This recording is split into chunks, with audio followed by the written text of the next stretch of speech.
Good day, I'm Lorraine Mendez, and this is your JIS News for Tuesday, February 4. Jamaica's first ever strategic business plan for the judicial arm of government has now been formally implemented in the court system.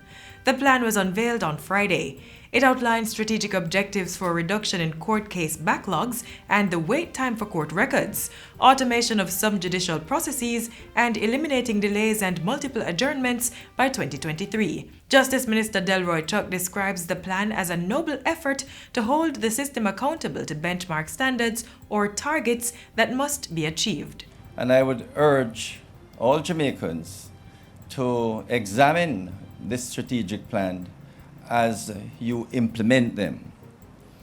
I certainly would like to ask all the stakeholders in the justice system to buy into this plan, this strategic vision of where the justice system can become within the next 6 years. Chief Justice Brian Sykes says the strategic plan will help to reduce the number of police officers attending court on any given day and assist with determining appropriate time standards. Unless we have time standards for all our processes, there's a real risk of denying litigants their constitutional right to a fair hearing before an impartial court within a reasonable time. The plan is titled Benchmarking the Future, Courting Success, and covers the period 2019 to 2023.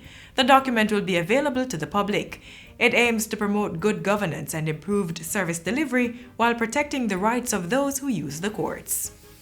Meanwhile, trial date schedules for parish courts are now accessible online. This will allow court staff, judges, attorneys, and persons associated with cases to view dates for court proceedings ahead of time. Chief Justice Brian Sykes says this is being done through the Court Information Statistical System. As it presently stands, all the parish courts are able to publish their lists online well in advance, 2 weeks, 5 weeks, 6 weeks, a month, 2 months in advance. And so we're pushing in that direction so that litigants and other court users will know if they miss the court date when the next date it will be. So some courts have started to do it, but we'll be ensuring that certainly by April 1, all the parish courts will have the lists published online. Justice Sykes says this is part of the Justice Ministry's aim to achieve 95% airing date certainty and 100% courtroom utilization.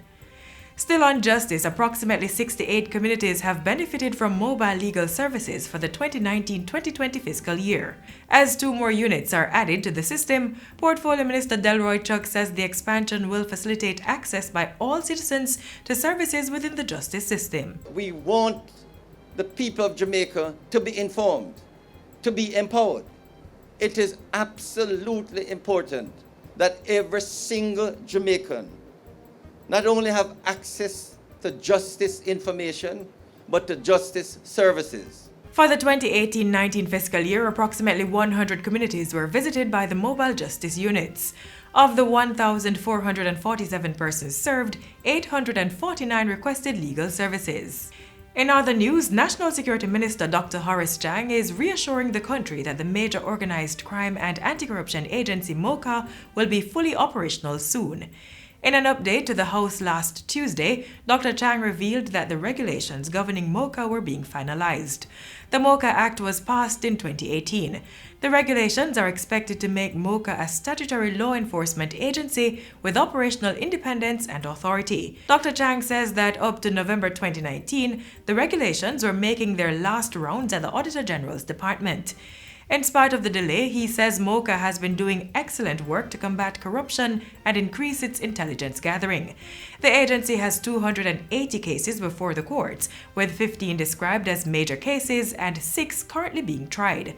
In addition, MOCA is actively investigating 71 cases, 8 of which are considered complex. MOCA is functioning and will be given its full legislative status in very short order. The Electric Mobility Strategic Framework, which will regulate the electric vehicle policy for the public transportation sector, is now complete.